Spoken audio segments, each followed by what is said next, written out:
lo que hemos platicado, pero si me permiten, sin menospreciar lo importante de lo ocurrido hoy en la mañanera, ya pasó, y a lo que vamos, a lo que sigue, que está enfrente de nosotros, querido Rafael, porque el domingo se necesita el voto de millones de mexicanos y mexicanas comprometidos con la justicia, y ahí sí que estamos contra intereses inconfesables, algunos desde los medios tradicionales de comunicación y desde periodistas que se dicen muy imparciales, muy objetivos, muy honorables, pero que están desmotivando la participación ciudadana, algo que creo que va contra la democracia. Así es, y no solo eso, lo que estamos viendo es un ejercicio inédito, estamos ante un ejercicio inédito democrático en nuestro país.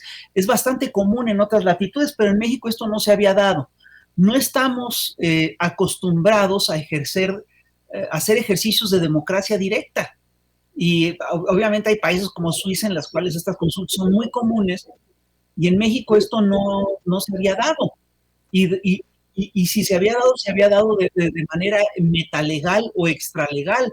Yo recuerdo además que estos ejercicios sí los ha impulsado la izquierda desde hace muchos años. Y te voy a poner un antecedente que es muy claro y que mucha gente ha olvidado.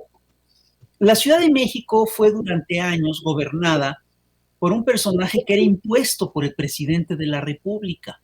El presidente nombraba al regente y de este modo tú te encontrabas con que la ciudad más grande de América del mundo y en un momento dado del planeta no tenía la mayoría de edad y no podía elegir a su gobernante. Y la primera vez que se habló de la posibilidad de que la ciudadanía votara por su gobernante, por un jefe de gobierno, los grandes medios, el gobierno, el Estado, todos dijeron que eso era absurdo, que eso era una tontería, le hicieron un vacío a la iniciativa. Y se hizo una consulta como esta. Que fue muy denigrada y que fue muy maltratada por los grandes medios y por el Estado y por el statu quo. Y sin embargo, yo sí creo que esta iniciativa ciudadana, al ser una iniciativa real, terminó conquistando a la gente y hoy en día votamos por nuestros alcaldes y por nuestro jefe de gobierno. Y yo creo que lo mismo va a ocurrir con esta consulta. Yo creo que el tema que está detrás de la consulta es un tema fundamental, es el problema de la impunidad en el país. La impunidad en el país es uno de los grandes males de la nación y es un problema que está incrustado claramente en las esferas del poder y que está claramente ligado al máximo órgano de poder que es el Ejecutivo. Si nosotros revisamos la historia de nuestro país, vamos a ver que los ejecutivos nunca han sido tocados. Es decir, Huerta fue el único ejecutivo al que le hicieron algo, pero Porfirio Díaz se fue tranquilamente de México. Tú revisas las actuaciones de los presidentes del PNR, del PRM y del PRI, y vas a ver que nunca fueron tocados. Veamos qué ocurrió, por ejemplo, con la matanza de estudiantes en 1968. Gustavo Díaz Ordaz confesó que él dio la orden de reprimir al movimiento estudiantil y dijo que estaba orgulloso de ello. Y fue un acto de lesa humanidad y nunca fue castigado. Lo mismo había pasado con Ruiz Cortines y la represión al movimiento ferrocarrilero. Es decir, que al final de cuentas Ruiz Cortines puso como candidato a la presidencia a Adolfo López Mateos, que había sido el secretario de Trabajo. Entonces, obviamente, estaba metido en la represión y obviamente no hizo nada. ¿Y qué hizo Díaz Ordaz? Pues puso a Luis Echeverría, que había sido su secretario de Gobernación, que había dirigido las operaciones, lo dejó de presidente de la República y obviamente Luis Echeverría encubrió todo lo que había ocurrido con el movimiento estudiantil de 1968. ¿Y qué ocurrió en la era neoliberal? Pasó exactamente lo mismo. Siempre se establecieron cadenas de impunidad, eran actuaciones de Estado, y todas estas actuaciones de Estado quedaron siempre impunes. impunes. Y aquí es curioso porque sí nos encontramos con que en cada sexenio se levantaba una oleada de indignación y para calmar la indignación se escogía un chivo expiatorio, se castigaba a un culpable, se le metía a la cárcel, tal, y era ahora sí que el pagano. Fue el caso de Díaz Serrano en Pemex, con el caso de López Portillo, fue el caso de Raúl Salinas, con el sexenio de Carlos Salinas de Gortari, fue el caso de Duarte, de Javier Duarte, en el sexenio peñanetista, pero a las figuras máximas, a los actores centrales, no se les tocaba. No, y obviamente que el hecho de que no se les tocara a ellos es lo que permitió que se perpetuara la impunidad y que se siguieran cometiendo atrocidades, crímenes de lesa democracia, como los fraudes de 1900, del 2006 y del 2012, crímenes de lesa humanidad, como la matanza de perredistas, como la matanza de opositores, como la matanza de Acteal, como la represión a la APO, como los crímenes de la guerra contra el narco, las desapariciones forzadas, los casos de Acteal, de Atenco, de Ayotzinapa, todo eso queda impune justamente porque hay un aparato de Estado que es el que actúa y es el que encubre todas estas cosas, ¿no? Entonces, la solicitud de juicio a expresidentes es precisamente para averiguar, para hacer investigaciones y ver qué ocurrió en todo este proceso. Yo recuerdo que Pablo González Casanova hace muchos años había dicho que habría que llevar a juicio a los gobiernos neoliberales de América Latina para ver la cantidad de atrocidades que se habían cometido. Porque además están los crímenes de lesa economía, que fueron brutales. Por ejemplo, las privatizaciones que hizo Carlos Salinas de Gortari, que privatizó cientos de empresas del Estado, sin consultar a nadie, siendo que él no había planteado esto en su campaña electoral. La privatización que hizo Ernesto Zedillo de Ferrocarriles Nacionales, el tema del Fobaproa, que es un caso verdaderamente increíble, que tiene que ver con la privatización de la banca que había nacionalizado José López Portillo. José López Portillo nacionaliza la banca, y luego Miguel de la Madrid la privatiza en parte, se termina de privatizar en tiempos de Carlos Salinas de Gortari, ponen toda una serie de condiciones para que supuestamente la banca no cometa ilícitos. Resulta que la banca se la privatizan a un grupo de grandes empresarios que empiezan a utilizar el dinero de los cuentavientes como si fuera suyo. Entonces, de repente, Cabal Peniche, que era uno de los beneficiados con la privatización, compra multinacionales como la del Monte Products, y lo hace con el dinero de sus cuentavientes. También está el caso del Divino y está el caso del Anquenao. Es decir, son banqueros que cometieron una serie de irregularidades brutales, ¿no? Y que de repente resulta que nos quieren, a través de un mecanismo, bueno, y no solamente los banqueros, también hubo un montón de dueños de casas de bolsa y de empresarios de diverso tipo, que se endeudaron, que se endrogaron, que hicieron operaciones financieras muy arriesgadas, que quebraron y que para no quebrar le pasaron la deuda al Estado y por lo tanto a los contribuyentes. Y es una deuda que se va a terminar de pagar en el 2070 y que le ha costado miles de millones de pesos a los contribuyentes mexicanos.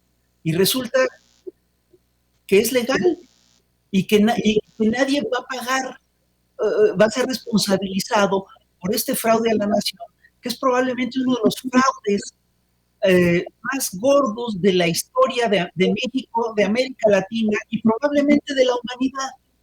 Solo son comparables a los fraudes del Corralito y a toda una serie de fraudes que se hicieron en la era neoliberal.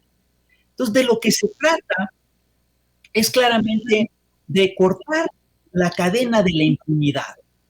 De lo que se trata es precisamente de llamar a cuentas a los actores políticos principales que tuvieron, que son los que operaron al final de cuentas, que son los responsables de estas atrocidades que tanto nos han costado. Nos encontramos además con una cosa muy curiosa, se ha armado un discurso que es muy claro, que dice, la ley no se consulta, se aplica. Perdón, para empezar, esto es falso. Y acusa un enorme desconocimiento de lo que son las consultas ciudadanas. En las consultas ciudadanas se consulta todo. Y no solo eso, sino que en México bien sabemos que el aparato de justicia no es un aparato impoluto. Hace poco el juez Saldívar dijo con toda claridad que había corrupción en los aparatos de justicia mexicano. Decía, y quien diga que no es que no los conoce. Es decir, por supuesto que hay corrupción y sin lugar a dudas que para aplicar la justicia y la ley en contra de las gentes del poder, de los grupos de poder, siempre se ha necesitado de la presión popular. Entonces, más que nunca se necesita que se realice una consulta sobre este tema. Ahora, nos encontramos con una cosa muy curiosa, nos dicen, la consulta es cara porque va a costar 500 millones de pesos. Bueno, primero, la consulta hubiera salido gratis prácticamente si se hubiera realizado el 6 de junio junto con las elecciones intermedias. Lo único que hubiera costado es que se hubiera puesto una casilla de más y se acabó. Y la gente hubiera podido votar y hubiera salido prácticamente gratuita esta consulta. Y sin embargo, por razones políticas, el INE decidió que no fuera así. Y también hay que decir que el gasto que se va a ejercer para esta consulta no es un gasto extraordinario, forma parte de lo que ya se contempla en el gasto del INE. Y el INE está hecho, además el INE tiene que servir para eso, tiene que garantizar la democracia. Y me preocupa mucho la actitud que han tomado las actuales autoridades y autoridades anteriores electorales mexicanas alrededor de la consulta. Me resulta muy ofensivo el artículo que escribió José Woldenberg en el que llama perros de Pavlov a los que promueven o a los que promovemos la consulta. Me parece que es verdaderamente inconcebible que un señor que se dice el padre de la democracia moderna mexicana ponga tantos obstáculos o tantas trabas o se ponga tanto a un ejercicio de consulta de democracia directa.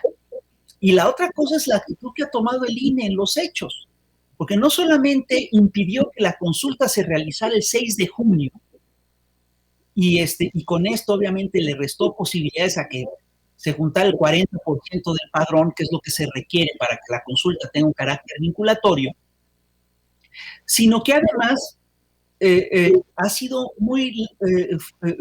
va a poner nada más la tercera parte de las casillas o mesas de escrutinio para recoger los votos, y si hacemos cuentas, está planteado para que sea imposible reunir el 40% del padrón que se necesita para que el resultado de la consulta sea vinculatorio. Pero además, tampoco divulgó bien la consulta, pero eso sí, aplicó con mucho rigor la verdad sobre la consulta. Entonces, perdón, la actuación del INE deja mucho que desear en todo este terreno. Y por supuesto que la actuación de la prensa también deja muchísimo que desear. Es decir, la prensa le ha hecho el vacío al tema de la consulta. Sabemos que es una cosa muy sentida por la población la demanda de la consulta. Y prueba de ello es que en un momento se necesitaban 2.5 millones de votos y en 2 semanas un grupo de jóvenes activistas se movió y juntó 2.7 millones de votos, lo cual es inédito, es un ejercicio inédito. Ahora, estos muchachos llegan y presentan las firmas a la Cámara y hay un vacío total de la prensa no se presenta. Entonces hay una explicación para todo esto y la explicación es muy simple. Tanto el INE como la derecha mexicana, como la prensa mexicana, la gran prensa mexicana, están también en esta consulta, están también a juicio en esta consulta. Si se va a revisar lo que ocurrió con las elecciones en 2006, bueno, en 2006, 2012, las autoridades electorales pues también están a juicio. Si se va a revisar los crímenes del pasado, también se va a revisar quiénes fueron los cómplices del silencio de esos crímenes. Y ahí nos vamos a encontrar con que la prensa jugó un papel muy importante. Claro. Entonces, es efectivamente un enfrentamiento de una ciudadanía que busca acabar con la impunidad contra una estructura de poder que es muy fuerte todavía, que busca conservar esta impunidad y que espera que pase este sexenio para seguir con sus cadenas de impunidad. Ahora bien, yo sí creo que va a ser difícil reunir las 37 millones y cacho de votos, de votantes que se necesitan para que la consulta tenga un carácter vinculatorio. Pero no me importa. Vamos a suponer que no. Es lo mismo que ocurrió con el referéndum sobre el jefe de gobierno en la Ciudad de México en la década de los 80s y los 90s. En un principio te dicen que no sirve, que esto es algo totalmente inútil, que es un ejercicio desgastante, que es una perdedera de tiempo, que es una payasada. Y al final de cuentas, como se trata de una demanda sentida, es algo que se logra.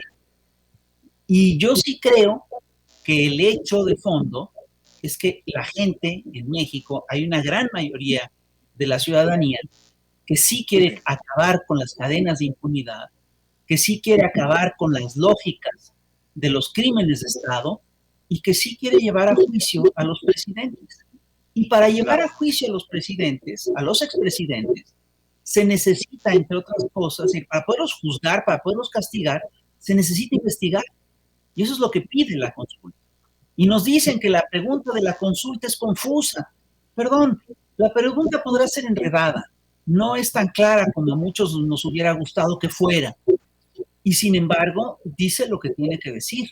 Habla de los actores del pasado, llevar a juicio a los actores del pasado. ¿Quiénes eran los principales actores del pasado? Fueron los presidentes.